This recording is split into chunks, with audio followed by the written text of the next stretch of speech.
नमस्कार, पर्सपेक्टिव में आपका स्वागत। मैं हूं पराक्रम। इस कार्यक्रम में चर्चा राष्ट्रीय, अंतर्राष्ट्रीय, व्यापार और खेल जगत से जुड़ी हुई उन चुनिंदा खबरों की जिन्हें आज के अखबारों में विशेष स्थान मिला है। और इन खबरों के विश्लेषण के लिए हमारे साथ जुड़ेंगे कुछ वरिष्ठ पत्रकार। पर्सपेक्टिव की शुरुआत से पहले आइए एक नजर डालते हैं आज की सुर्खियों पर। दिल्ली सरकार ने जारी किया ऑड इवन नंबर का ब्लूप्रिंट, 15 दिन तक चलेगा ट्रायल। कीर्ति आजाद के निलंबन पर पार्टी के वरिष्ठ नेता सक्रिय, विपक्ष को मिला मुद्दा। भारतीय सांसदों को मिल सकता है दुगने वेतन का तोहफा। अटल बिहारी वाजपेयी के जन्मदिन पर देश को समर्पित हुआ अटल सेतु। लोकप्रिय हो रहा है रेल मंत्रालय का social media control room. National crime record bureau का दावा, गरीबी भी बना देती है अपराधी। रक्षा और परमाणु डोर से बंधे भारत और रूस। चीन के 10 शहरों में प्रदूषण अलर्ट।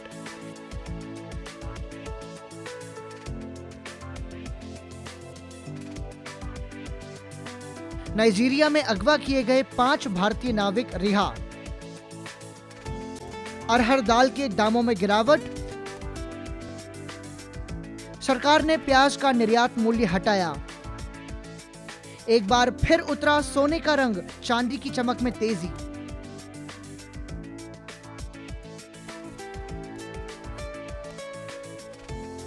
भारतीय टीम अगले साल जाएगी वेस्टइंडीज दौरे पर। सीके नायडू पुरस्कार से सम्मानित होंगे पूर्व विकेटकीपर सैयद किरमानी।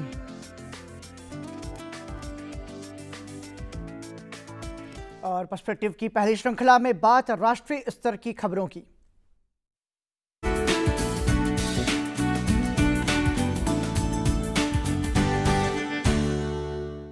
राष्ट्रीय स्तर की खबरों के विश्लेषण के लिए हमारे साथ जुड़ रहे हैं अमर उजाला के ब्यूरो चीफ संजय मिश्र।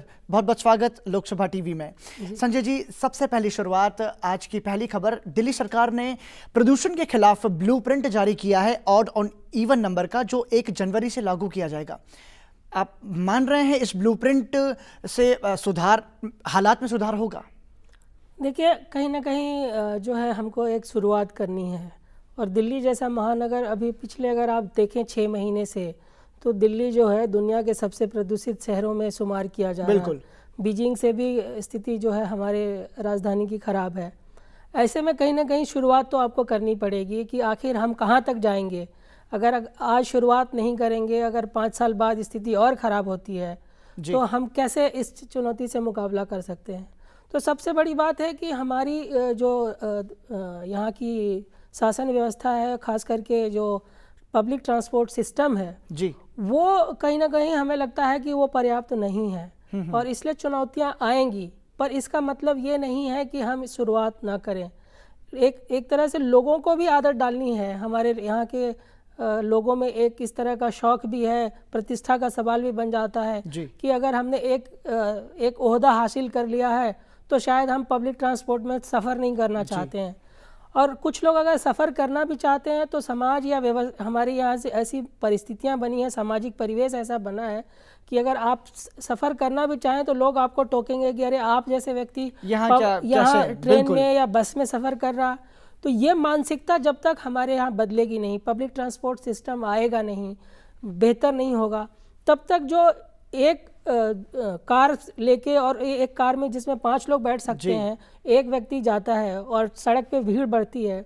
और दिल्ली में लगभग मेरे ख्याल से 90 लाख के आसपास गाड़ियां हैं जी। और इतनी बड़ी संख्या में गाड़ियों को अगले 5 सालों में अगर आप आकलन करें जिस तरह से बढ़ता है, वो और तो बढ़ेगा। 1.25 करोड़ के आसपास हो जाएगा। फिर ट्रैफिक की स्थिति क्या और विदेशों में इसका उलट है। विदेशों में जितने भी मतलब बड़े बड़े नेता और जो ब्यूरोक्रेसी है, एडमिनिस्ट्रेशन के जो लोग हैं, वो पब्लिक ट्रांसपोर्ट का उपयोग करते हैं। बिल्कुल, मैंने देखा है। अभी जर्मनी की बात मैं बता रहा हूँ, अभी 1-1.5 महीने पहले मैं जर्मनी में था जी। वहाँ पे कंपनी के सीईओ, बहुत बड़ी, जिसका अरबों डॉलर की कंपनी के सीईओ मेट्रो ट्रेन में सफ़र करते हैं और फिर वहाँ से वो साइकिल लेके और अपने दफ्तर जाते हैं। और अगर हमारे यहाँ ऐसा कोई व्यक्ति सीईओ अगर मेट्रो में सफ़र करे या बस में सफ़र करे तो ये अजूबा हो जाएगा। लेकिन वहाँ के लिए कोई अजूबा नहीं है, क्योंकि वहाँ पे हमको एक जो हमारी प्रकृति है और जो हमारी सोसाइटी है उसको एक संरचनात्मक ढांचे में ढालने की ज़रूरत है।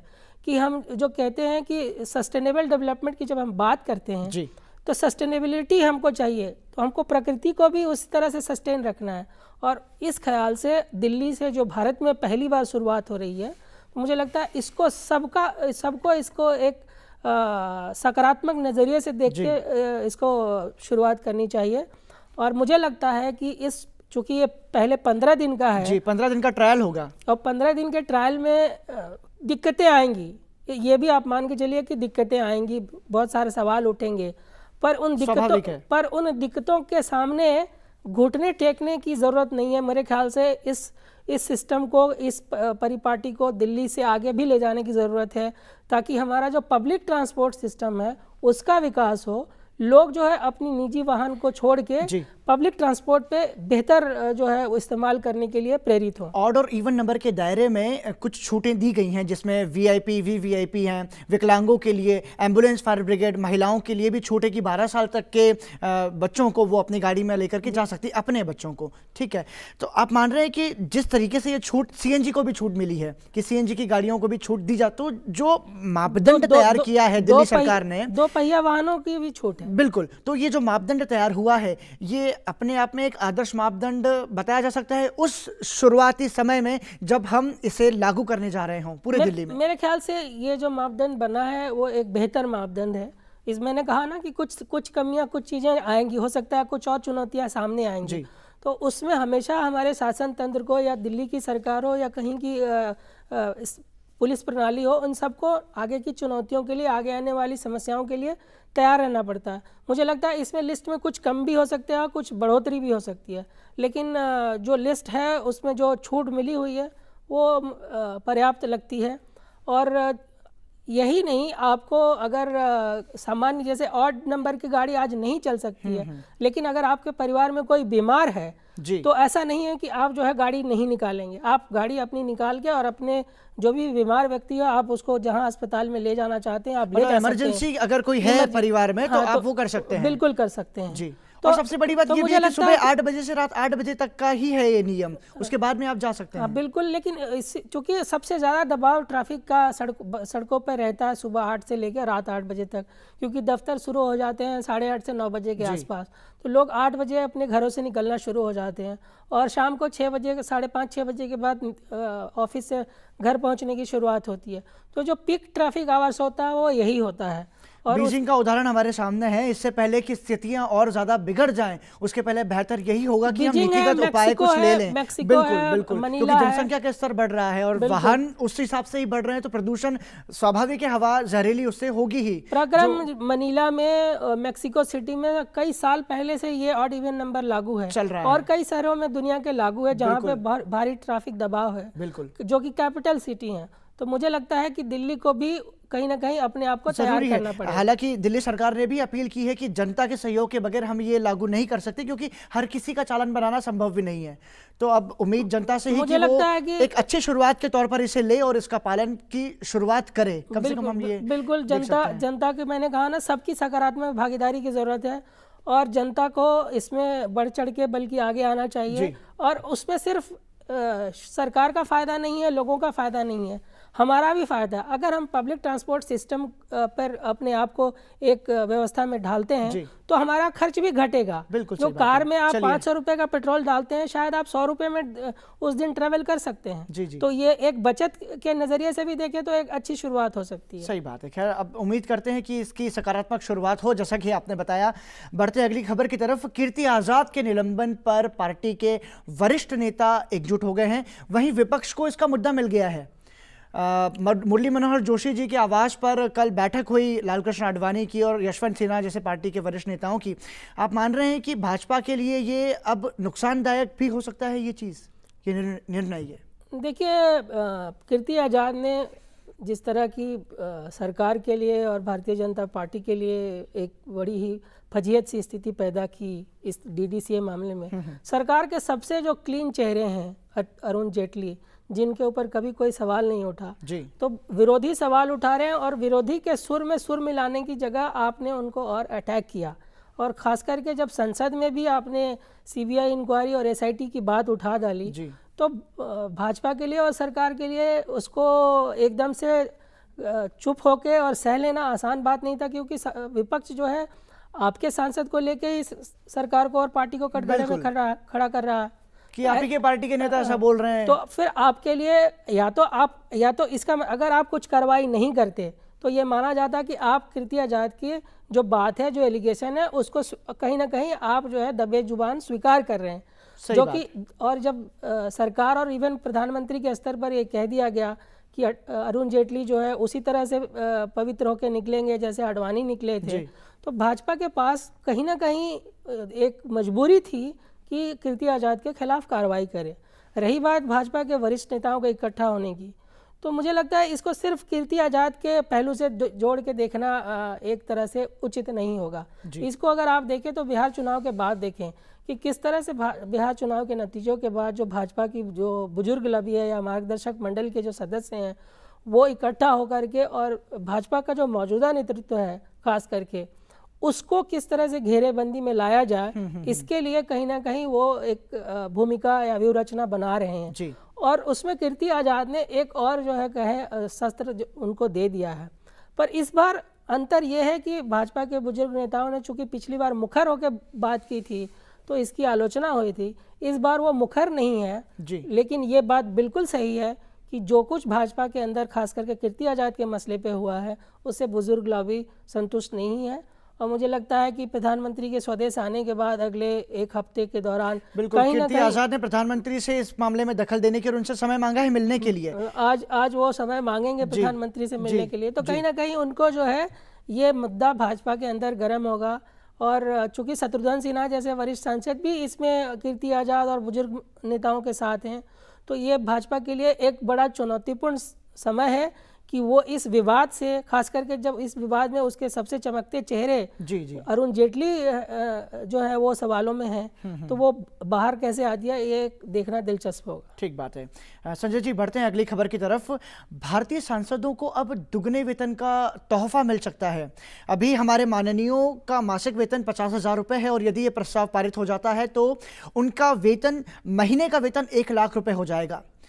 आप किस तरीके से देख रहे हैं? अभी हाल ही में दिल्ली विधानसभा में एक बड़ा मुद्दा था वेतन की बढ़ोतरी जिस तरीके से की गई थी, बहुत उसका विवाद भी हुआ था, खुद भाजपा ने ही इसका विरोध किया था। लेकिन अब केंद्र सरकार संसदीय कार्य मंत्रालय का ये प्रस्ताव है और हो सकता है कि आने वाले दिनों में मतलब नए साल में अब सांसदों का वेतन बढ़ जाए। किस तरीके से देख रहे हैं आप इसको? मुझे लगता है कि हम लोग कुछ अतिरेक में बह जाते हैं जी, तो मुझे लगता है अतिरेक में बहने की ज़रूरत नहीं है। वेतन बढ़ना जो है हम सिर्फ इसको ये दोगुना तोहफा या उस संदर्भ में ना देखें। हम आज बात करते हैं राजनीति में पारदर्शिता की, ईमानदार राजनीति की, तो आप देखें एक सांसद की ज़रूरत कितनी है, सांसद के खर्चे कितने हैं, सांसद का क्षेत्र कितना बड़ा है। वो कम से कम 20 लाख 15 लाख आबादी का प्रतिनिधित्व करता है। उसके पास रोज़ 200-400 लोग मिलने आते हैं, चाहे वो दिल्ली में हो, चाहे क्षेत्र में हो या अपनी राज्य की राजधानी में हो। उसका ट्रेवल काफ़ी रहता है। मैं इसको जस्टिफिकेशन के नज़र से नहीं देख रहा हूँ और न ही तोहफे की नज़र से देख रहा हूँ, पर मुझे लगता है कि अगर राजनीति में एक ईमानदारी की कहीं ना कहीं परिपाटी आपको विकसित करनी है तो आपको इन चीज़ों से थोड़ा अलग हटके एक दूसरे नज़रिए से देखना होगा कि सांसद को हम इतने पैसे दें कि वो कोई किसी तरह का जैसे सवाल पूछने के लिए 5,000 या 10,000 या 50,000 रुपये लेने की जैसी कोई चूक ना करे या कोई गलत काम ना करे। अगर वो हम एक न्यूनतम अच्छा उसको वेतन और सुविधा देते हैं, अगर उसके बाद सांसद कोई गलती करता है, कोई भ्रष्टाचार करता है, तो हम उसको सिर्फ कसौटी पर नहीं कसें बल्कि उसको कानून के नियमों और दंडों के प्रावधान के हिसाब से हम उसको कसा जाए। मुझे लगता है कि इस पे अतिरेक में बहने की ज़रूरत नहीं है। और चूंकि पिछले 5 सालों में वेतन नहीं बढ़े हैं, 2010 के बाद सांसदों के वेतन नहीं बढ़े हैं। बाकी लोगों के वेतन आप देखें महंगाई भत्ते के हिसाब से केंद्रीय कर्मचारियों के बढ़ते हैं, प्राइवेट सेक्टर में भी बढ़ते हैं, पर सांसदों का जो अगर 5 साल पहले बढ़ा है तो उसमें 1 रुपये का इजाफा नहीं होता। संजय जी, जैसा कि आपने बताया अभी कि जैसे प्रश्न पूछने के लिए 5,000 रुपये 10,000 रुपये ऐसी रिश्वत ना ली जाए, इसलिए ये बेहतर है कि इनकी वेतन बढ़ा दिया जाए हमारे माननीयों का। ठीक बात है, स्वीकार करने लायक है ये बात। लेकिन यदि हम राजनीतिक विश्लेषण और पत्रकारिता से ऊपर उठ के एक आम आदमी के दायरे से सोचें तो मैं आपको बताना चाहूँगा, नेशनल क्राइम ब्यूरो की एक रिपोर्ट आज उन्होंने छापी है जिसमें कि ये पुष्टि की गई है कि सबसे ज़्यादा अपराध जो बढ़ रहे हैं उसका एक सबसे बड़ा कारण गरीबी भी है। ठीक है, तो जो हमारे माननीय सांसद जिन्हें जनता पूरे विश्वास के साथ, पूरे जनमत के साथ में संसद में भेजती है उनका प्रतिनिधित्व करने के लिए, इस उम्मीद के साथ में कि उनसे जुड़े हुए तमाम सारे मुद्दे और मूलभूत सुविधाएं, रोटी कपड़ा मकान, ये सारी चीज़ें और गरीबी जैसे स्तर को वो कम करें, क्योंकि वो नीति निर्माता है, वो हमारे लॉ मेकर्स जिनको हम बोलते हैं। तो आप मानते हैं कि ये सांसदों का दायित्व होना चाहिए कि संसद में गतिरोध की बजाय वो इस मुद्दे पर भी सोचें कि जिसके लिए हम यहाँ पर बैठे हैं तो जनता के लिए हम कुछ अच्छा बिल्कुल ये बात सही है और इस बात से मैं पूरी तरह सहमत हूँ कि सांसदों को भी अपना दायित्व समझना होगा। और जिस तरह से संसद में पिछले कुछ सत्र के दौरान देखा गया है कि संसद नहीं चली है और जनता बड़ी उम्मीद से संसद की ओर देखती है, क्योंकि संसद उनके लिए जो है वो विकास और सारी उम्मीदों का सपना संसद के अंदर होता है लोगों का।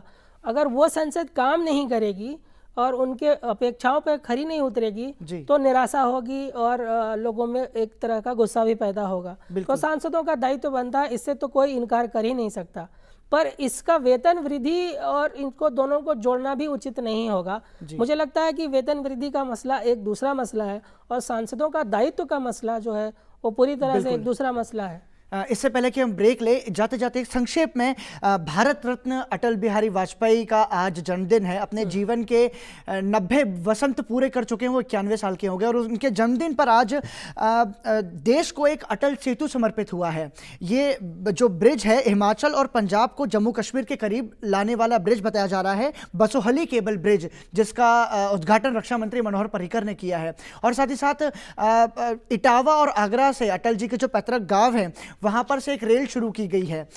ये बटेश्वर गांव से रेल जो चलाई गई है उनके जन्मदिन पर, कैसे देख रहे हैं आप संक्षेप में? अटल जी भारतीय राजनीति के बड़ी शख्सियत हैं, विराट पुरुष हैं। आज के दिन उनसे बड़ी शख्सियत भारत में राजनीति में कोई है नहीं। और जिस तरह से ये अटल सेतु की बात की है, जोड़ने की बात, मुझे लगता है ये अटल जी के लिए सबसे अच्छा सम्मान है, क्योंकि अटल जी ने पूरे भारत को अपने प्रधानमंत्रित्व काल में उत्तर और दक्षिण और पूरब और पश्चिम को स्वर्ण चतुर्भुज के साथ जिस तरह से जोड़ा और एक बृहद भारत का जो है सपना जिस तरह से देखा, एक विकासशील भारत का। और भारत में शायद इस तरह का उम्मीद कभी किसी ने नहीं किया था कि भारत में हाईवे का जाल बिछ सकता है आज से 15 साल पहले। मुझे लगता है अटल जी ने उसको साकार करके और देश को एक नए मानदंड की ओर लेके गए हैं और इस लिहाज से उनको अटल सेतु का सम्मान, जो जोड़ने की बात है, जोड़ना जो है उनका उन्होंने सिर्फ देश को ही नहीं जोड़ा बल्कि अमन सेतु के जरिए, बस सेवा के जरिए भारत और पाकिस्तान को भी जोड़ने की कोशिश की। भारत रत्न अटल एक ऐसी शख्सियत, जब वो बोलते थे तो विपक्ष भी खामोश हो जाता था और उनको सब लोग ध्यान से सुनते थे। हम उम्मीद करते हैं कि उनके विचारों को सभी लोग समझेंगे और अपने जीवन में क्रियान्वित करेंगे, खास करके राजनेता सभी दलों के। अब फिलहाल वक्त एक ब्रेक के बाद जब लौटेंगे तो बात करेंगे अंतर्राष्ट्रीय स्तर से जुड़ी हुई कुछ खास खबरों की।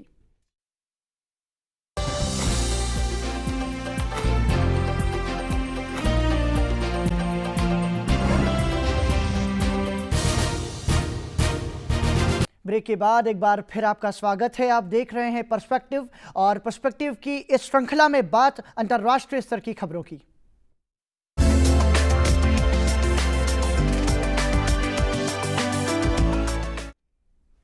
और अंतर्राष्ट्रीय स्तर की खबरों के विश्लेषण के लिए हमारे साथ जुड़ रहे हैं पहले से मौजूद संजय मिश्रा जी। संजय जी, एक बार फिर आपका स्वागत है। सबसे पहले बात प्रधानमंत्री नरेंद्र मोदी के रूस दौरे की। रूस ने भारत के साथ 12 परमाणु रिएक्टर लगाने का करार किया है। आप मान रहे हैं एक बड़ी उपलब्धि, एक बड़ी शक्ति से भारत अब जुड़ने जा रहा है इस समझौते के बाद?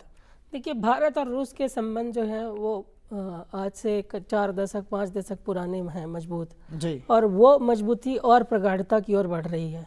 और आप देखें कि जिस तरह से परमाणु समझौता हुआ है, खास करके 12 रिएक्टर लगाने का, वो अपने आप में बहुत बड़ा कदम है, क्योंकि आप देखें एक देश के साथ 12 अभी ऑलरेडी कुडानाकुलम और 2-3 जगह हमारे और रूस के बीच रणनीतिक जो है परमाणु कार्यक्रम चल रहे हैं जो ऊर्जा के क्षेत्र में, और 12 उसमें और इजाफा एक बहुत बड़ा कदम है। मेरे ख्याल से किसी और देश के साथ इतने परमाणु कार्यक्रमों का जो है ऊर्जा कार्यक्रम नहीं चल रहे हैं, जबकि हमारे और कई देशों के साथ रिश्ते हैं, समझौते हुए हैं, खास करके फ्रांस, अमेरिका के साथ, पर वो इस लेवल से कहीं आगे है रसिया के साथ हमारा रिश्ता। और सिर्फ परमाणु ऊर्जा के क्षेत्र में ही नहीं, अगर आप देखें तो पहली बार रूस दुनिया में कहीं अगर अपने रक्षा उपकरणों का उत्पादन अपने देश से बाहर करने जा रहा है, वो भारत में करने जा रहा है। मेक इन इंडिया के तहत मेक इन इंडिया के तहत रूस जो है अपने कोमोव हेलीकॉप्टर 226 हेलीकॉप्टर वो जो है उसका निर्माण भारत में होगा। ये एक बहुत बड़ा स्ट्रेटेजिक जो है आप कहेंगे एक रिश्ते की एक बहुत बड़ी उपलब्धि है, और ये भारत में इसका उत्पादन होना यानी कि उसकी तकनीक अब सिर्फ हमको बनी बनाई चीज़ें नहीं आएंगी जी, तकनीक आएगी और तकनीक में भारतीय भागीदारी होगी, उसमें भारतीय जो पर्सपेक्टिव है उसका इस्तेमाल होगा। और अगर शायद स्थिति ये भी आ सकती है कि भारत की ज़रूरतों के अलावा अगर उत्पादन क्षमता जो है उत्पादन कॉस्ट कम होगा तो रसिया यहाँ से अपने एक्सपोर्ट को भी बढ़ावा दे सकता है दूसरे देशों के लिए। तो भारत के लिए भी एक बहुत बड़ी उपलब्धि है कि हम किसी बड़े देश के रक्षा उपकरणों का जो है अपने यहाँ लाके उत्पादन करने जा रहे हैं। उसके अलावा अगर आप देखें तो प्रधानमंत्री के साथ समझौते में भारत और रूस के बीच एयर डिफेंस सिस्टम को मजबूत करने के लिए भी बहुत बड़ा एक कदम उठाया गया है समझौते में। एयर डिफेंस सिस्टम इसलिए बहुत इंपॉर्टेंट है कि आज के समय में हम हाईटेक वार की तरफ जा रहे हैं, हाईटेक वार की दुनिया है। ऐसे में कोई कैजुअलिटी हमारे ऊपर अगर कोई किसी तरह का दुश्मन का हमला होता है, उस स्थिति में हम उसके हमले को हवा में ही ख़त्म कर दें। बिल्कुल, उसके लिए हमने अपने एयर डिफेंस सिस्टम को मजबूत करने के लिए रसिया के साथ स्ट्रेटजिक समझौता किया है, और रसिया और अमेरिका इस मामले में बहुत जो है वो परिष्कृत उनकी टेक्नोलॉजी है। मिसाइल जो कि मतलब बिजली से भी तेज गति से मार करती है और हवा में ही दुश्मन को उसको खत्म कर सकती है। इस लिहाज से बहुत अहम समझौते हुए हैं। मतलब कुल मिलाकर के भारत के रक्षा तंत्र को मजबूत करने के लिहाज से ये दौरा बेहद अहम था, और निश्चित रूप से बहुत हद तक हम सफल मान सकते हैं इसको, बहुत बेहद सफल मान सकते हैं, क्योंकि इसमें एक और अच्छी बात हुई है कि रूसी जो कंपनी है जो रक्षा उत्पादन में आएगी वो भारत के प्राइवेट सेक्टर और भारत के गवर्नमेंट सेक्टर दोनों के साथ मिलके जो है वो रक्षा उपकरणों का उत्पादन यहाँ करेगी जी। और एक और ख़ास बात ये हुई है कि इस दौरे में कि रूस ने भारत के सुरक्षा परिषद में दावेदारी को और तीव्रता के साथ जो है मुखर रूप से सामने आके समर्थन करने की बात कही है। हालांकि रूस पहले से कर रहा है, पर जिस तरह से अब रूस की भी पिछले 10 सालों में जो रूस की स्थिति थी और आज की स्थिति है, रूस अपने संक्रमण काल से उबर चुका है। बिल्कुल, और संक्रमण से उबर के एक फिर से अपनी जो पुरानी जो विश्व राजनीति में स्थान है उसकी ओर वो बढ़ रहा है। ऐसे में उसका पुरजोर भारत के साथ आना और सुरक्षा परिषद के लिए मुखर होने की बात कहना, ये भारत के लिए बहुत रूस ने भारत पर जो भरोसा जताया है, तो दूसरे देशों पर कुछ इसका प्रतिकूल असर पड़ सकता है, आप मान रहे हैं? मुझे लगता नहीं है कि इसका कोई प्रतिकूल असर पड़ना चाहिए, क्योंकि हर देश के अपने मित्र और गाढ़े मित्र और एक पड़ोसी और तमाम तरह के अलग अलग रिश्ते होते हैं। तो भारत और रूस के रिश्ते कोई आज के रिश्ते नहीं है। बिल्कुल, 1971 से इस रिश्ते की बुनियाद पड़ चुकी है। बिल्कुल, और 1971 में जैसा कि बताया इंदिरा गांधी ने इसकी नींव रखी थी, और उसके बाद अटल जी के नेतृत्व में रणनीतिक चीजें आगे बढ़ी, और अब उसको प्रधानमंत्री नरेंद्र मोदी आगे बढ़ा रहे हैं। ये जो भारत और रूस के राष्ट्रपति या प्रधानमंत्रियों के बीच जो रणनीतिक शिखर वार्ता होती है वो पिछले 16 साल से लगातार हो रही है, और इसकी शुरुआत अटल जी के समय में हुई थी।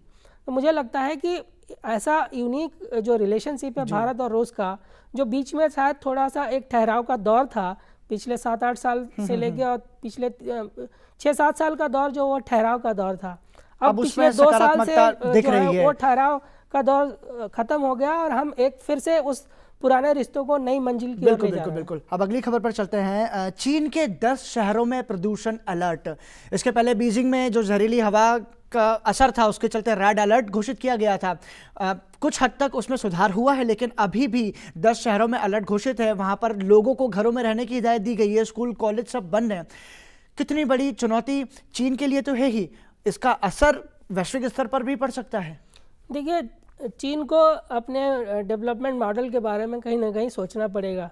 दुनिया में चीनी जो उत्पादन है, चीनी जो सामान है, उसकी भरमार है और शायद चीन की अर्थव्यवस्था के तेज़ी से बढ़ने का कारण भी है वहाँ का प्रोडक्शन और वहाँ की जो कॉस्ट जो है कम होने।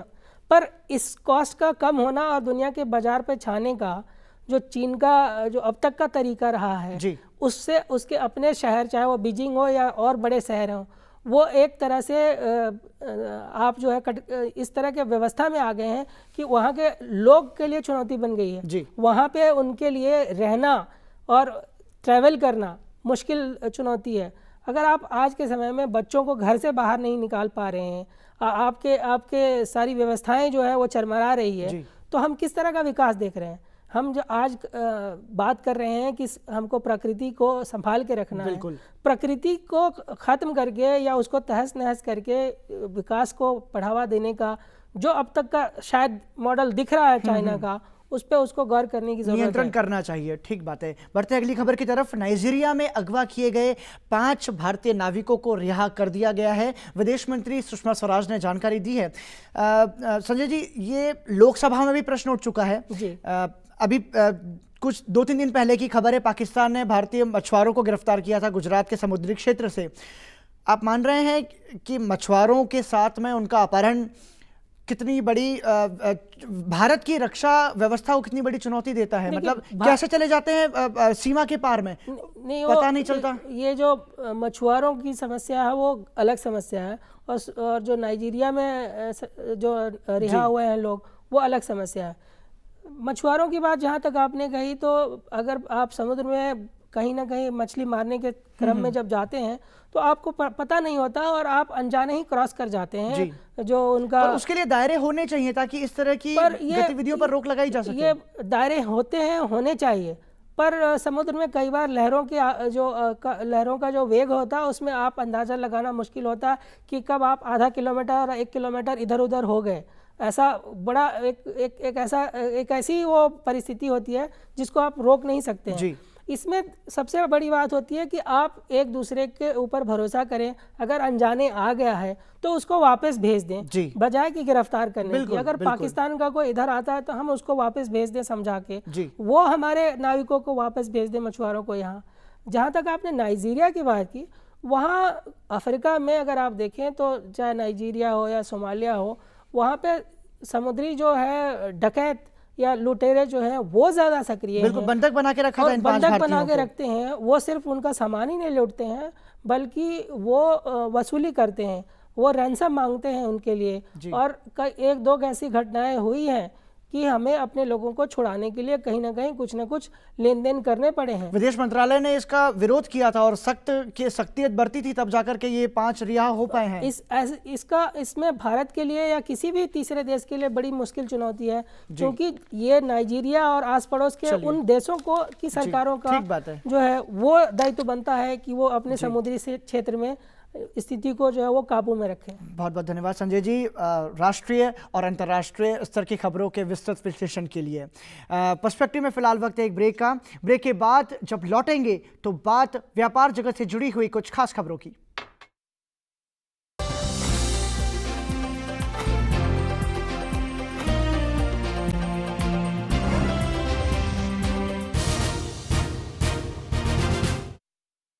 ब्रेक के बाद एक बार फिर आपका स्वागत। आप देख रहे हैं पर्सपेक्टिव और पर्सपेक्टिव की इस श्रृंखला में बात व्यापार जगत से जुड़ी हुई कुछ खास खबरों की।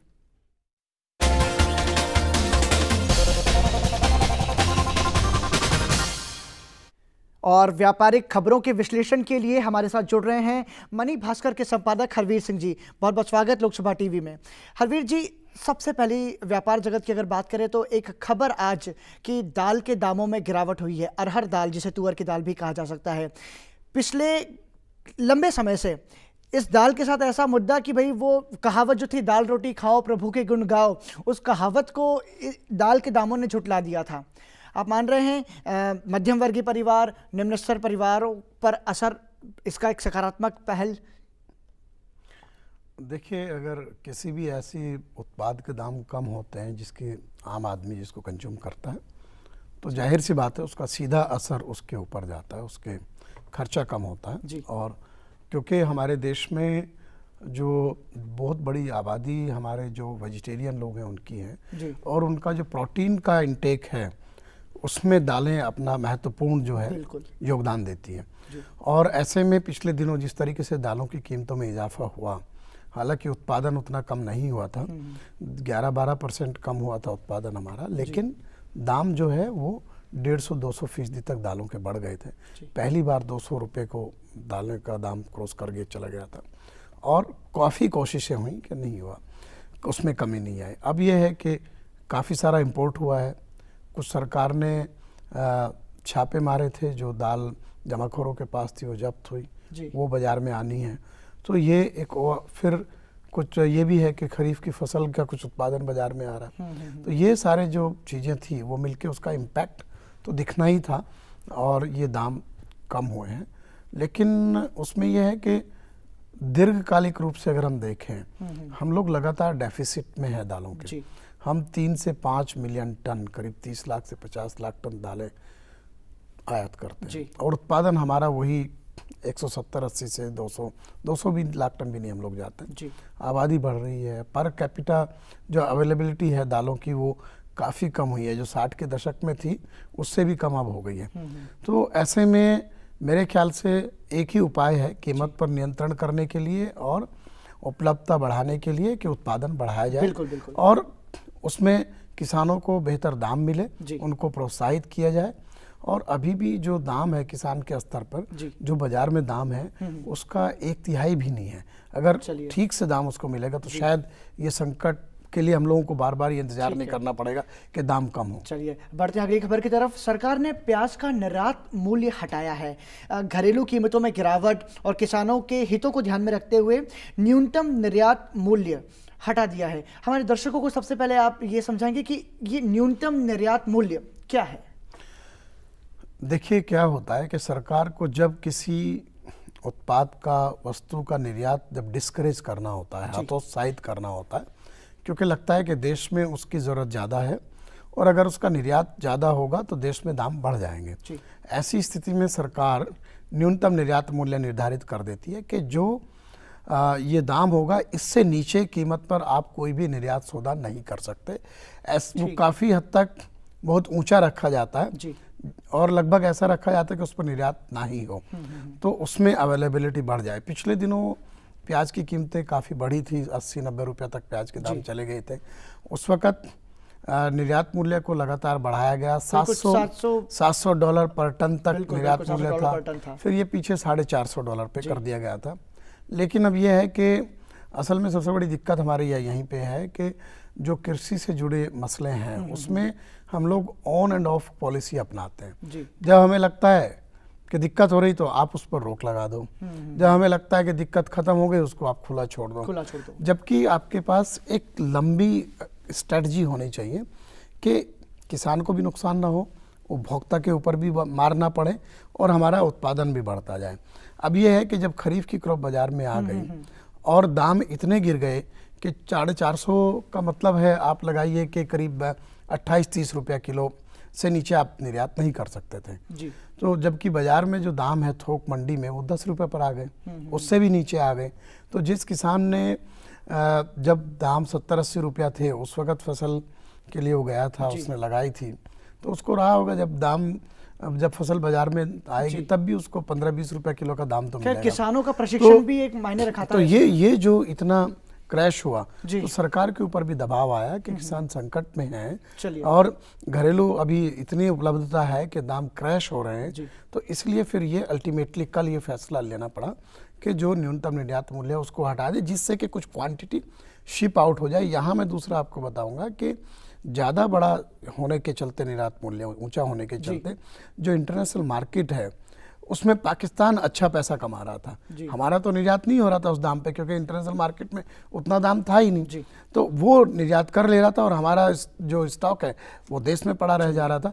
शायद अब ये एक रास्ता बनेगा, क्योंकि अब कंज्यूमर को कोई बहुत दाम पे नहीं करना पड़ रहा है। कम से कम किसानों को भी एक जो उनको नुकसान हो रहा था उसमें कमी आएगी। बिल्कुल, अन्नदाता को बारे में सोचना बहुत ज़रूरी है, जिस हिसाब से भारत में उनकी आत्महत्याओं का स्तर बढ़ा है। खैर, बढ़ते हैं अगली खबर की तरफ। एक बार फिर सोने का रंग उतरा है और चांदी में तेजी आई है। लगातार दूसरे दिन सोने में गिरावट दर्ज की गई है और आज का जो मूल्य है 25,550 रुपये प्रति 10 ग्राम। सराफा व्यापारी जो हैं हतोत्साहित हो रहे हैं। नहीं, देखिए, व्यापारी तो हतोत्साहित नहीं होता जी। क्योंकि जो दाम आपको दिखता है जब आप उसके पास जाते हैं एज ए कंज्यूमर, उसका कहीं ज़्यादा आपको देना पड़ता है। क्योंकि वो लोग 15 से 20% आपसे मेकिंग चार्जेस के तौर पर उनकी कमाई, मोटी कमाई हो सकती है। होती ही है, हो सकती है नहीं, होती ही है। तो अल्टीमेटली उसकी कमाई वहाँ पर है। और क्योंकि जो गोल्ड प्राइसेस हैं वो इंटरनेशनल मार्केट में भी लगातार नीचे आए हैं। और अभी जो अमेरिका का जो फेडरल रिजर्व है उसने पहली बार 2006 के बाद इंटरेस्ट रेट बढ़ाया है। तो होता यह है कि जब फेड रेट बढ़ते हैं तो जो कमोडिटीज़ हैं जिसमें लोग पैसा इन्वेस्ट कर सकते थे उसमें कमी आती है। और वही नतीजा है कि शायद आने वाले दिनों में गोल्ड का और नीचे की तरफ जा सकता है दाम।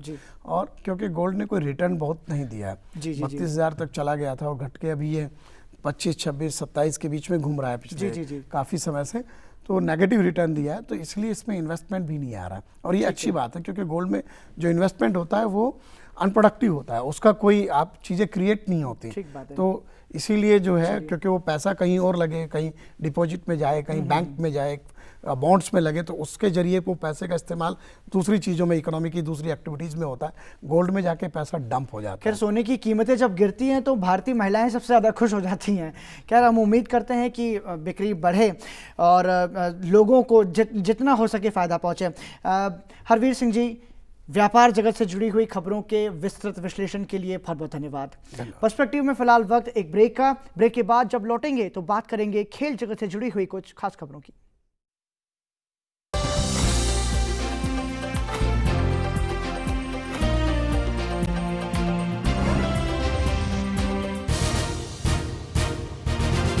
ब्रेक के बाद एक बार फिर आपका स्वागत। आप देख रहे हैं पर्सपेक्टिव और पर्सपेक्टिव की अंतिम कड़ी में बात खेल जगत से जुड़ी हुई कुछ खास खबरों की।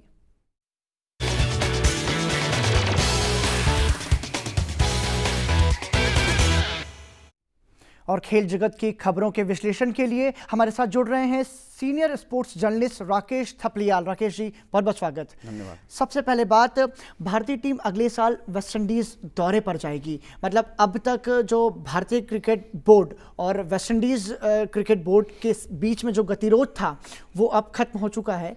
आप क्या मान रहे हैं, इसकी क्या वजह थी और अब जो गतिरोध खत्म हुआ है कितना ज़्यादा सकारात्मक रहेगा भारत के लिए? देखिए, भारत और वेस्ट इंडीज़ के जो संबंध रहे हैं हमेशा से, अगर हम देखें आईसीसी में भी वेस्ट इंडीज़ कभी भारत के समर्थन में नहीं रहा। वो हमेशा इंग्लैंड, ऑस्ट्रेलिया का साथ देता रहा है। और जो 2014 में वेस्ट इंडीज़ की टीम भारत के दौरे पे आई थी तो उनके पेमेंट को लेके अपने झगड़े थे अपने क्रिकेट बोर्ड के साथ, जो उनकी प्लेयर्स एसोसिएशन है, वो झगड़े भारत की धरती पर लड़े गए। ऐसा इतिहास में पहली बार हुआ कि किसी देश ने अपने झगड़े जो है दूसरे की धरती पर आकर निपटाए।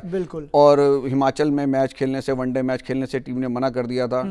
अनुराग ठाकुर जो हिमाचल क्रिकेट एसोसिएशन के प्रेसिडेंट हैं, उन्होंने कह दिया था कि भैया अगर आप मैच नहीं खेलोगे तो आप मेरे मेहमान नहीं और मैं आपका मेजबानी, वापसी की फ्लाइट भी आपको खुद ही करनी पड़ेगी, अरेंजमेंट सारे हम नहीं कुछ करेंगे आपके लिए, यहाँ से आपका जाना मुश्किल हो जाएगा। तब वो दबाव में मैच खेले थे हिमाचल के अंदर, लेकिन उसके बाद उन्होंने दौरा बीच में छोड़ के वापस चले गए। तो अब वो उम्मीद कर रहे हैं कि भाई भारतीय टीम आए और उस दौरे को पूरा किया जाए। तो भारतीय टीम जैसा कि क्रिकेट को ग्लोबलाइजेशन के लिए फ़ायदेमंद पहुंचाने के लिए प्रयास करती है, और आईसीसी की जो चेयरमैन है इस समय भारत के शशांक मनोहर हैं, तो उनका एक कर्तव्य भी बनता है कि भैया वो खेलना चाहते हैं तो उनको खेलें। लेकिन भारतीय टीम इस उम्मीद के साथ जाएगी कि जो झगड़े भारत की धरती पर उन्होंने लड़े गए, अपनी धरती पर फिर से उनके ऐसे झगड़े ना हो जाए। हालांकि कहा जा रहा है कि मामला अब सुलट गया और वेस्ट इंडीज़ में क्रिकेट खेलना हमेशा क्रिकेटरों के लिए एक अलग एक्सपीरियंस रहता है। जी, अगले साल जुलाई अगस्त के बीच 4 टेस्ट मैच खेलने की उम्मीद जताई जा रही है। खैर, उम्मीद करते हैं बेहतर प्रदर्शन हो और वेस्ट इंडीज़ और भारत कि क्रिकेट बोर्ड के बीच में एक अच्छी शुरुआत फिर से हो सके। बढ़ते हैं अगली खबर की तरफ। सीके नायडू पुरस्कार से सम्मानित होंगे विकेट कीपर सैयद किरमानी। सैयद किरमानी का भारतीय क्रिकेट को जो योगदान रहा है वो कितना महत्वपूर्ण मान रहे हैं आप? क्योंकि 1982 में भारत सरकार ने किरमानी को पद्मश्री से सम्मानित किया था। देखिए, क्रिकेटर के लिए जो सम्मान है, मुझे लगता है कि पद्मश्री से कहीं ज़्यादा सम्मानित इस अवार्ड को पाकर वो महसूस करेंगे।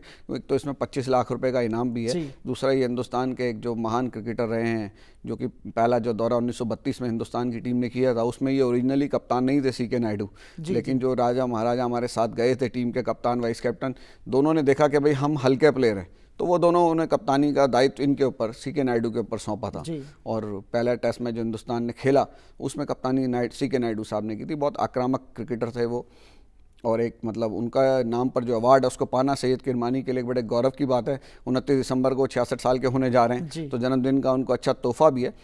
किरमानी की खासियत ये रही कि विकेट के आगे और विकेट के पीछे दोनों जगह उन्होंने सम्माननीय प्रदर्शन किया, कि उनका एक सम्मान था। अगर आपको याद होगा 1983 के वर्ल्ड कप में जिम्बाब्वे के खिलाफ जो 175 रन की पारी जो खेली थी कपिल देव ने जो 175 रन की पारी खेली थी, उसमें उनका साथ निभाने वाले सैयद किरमानी थे। और सैयद किरमानी की एक और खासियत रही कि बतौर विकेट कीपर, जो फास्ट बॉलर के ऊपर विकेट कीपिंग करते हैं दुनिया में दूसरे देशों के, वो ज़्यादातर बैक स्टॉपर कहलाते हैं। फास्ट बॉलिंग पे विकेट कीपिंग करना इतना मुश्किल नहीं होता, लेकिन हिंदुस्तान की जो टर्निंग ट्रैक्स हैं, स्पिन लेने वाली पिचों के ऊपर बिशन सिंह बेदी, इरापल्ली प्रसन्ना, एस वेंकटराघवन, ऐसे खिलाड़ी को, चंद्रशेखर, ऐसे खिलाड़ियों के खिलाफ पीछे विकेट कीपिंग करना बहुत ही मुश्किल काम था, जो कि किरमानी ने अपनी दोनों भूमिकाओं को बहुत बेहतर ढंग से निभाया और एक जेंटलमैन क्रिकेटर वो रहे हैं।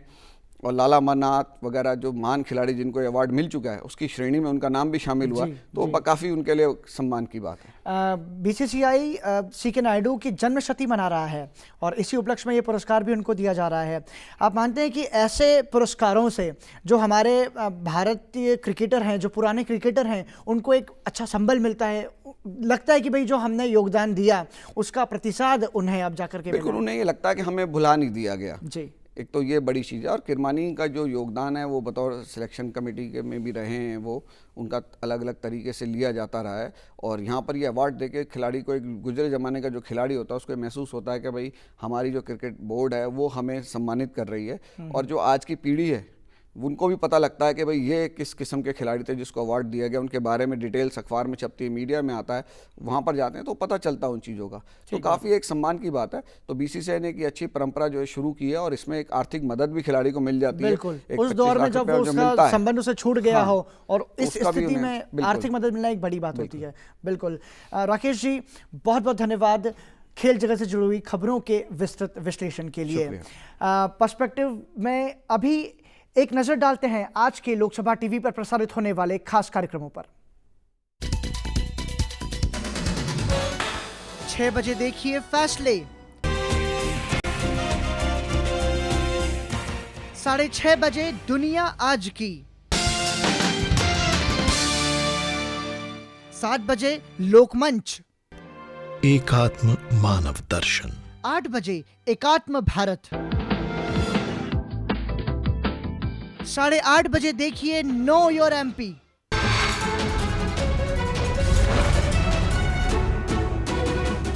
9 बजे आज दिन भर। पर्सपेक्टिव में फिलहाल इतना ही, और आप सभी दर्शकों का भी शुक्रिया पर्सपेक्टिव देखने के लिए। पराक्रम को दीजिए इजाजत, नमस्कार।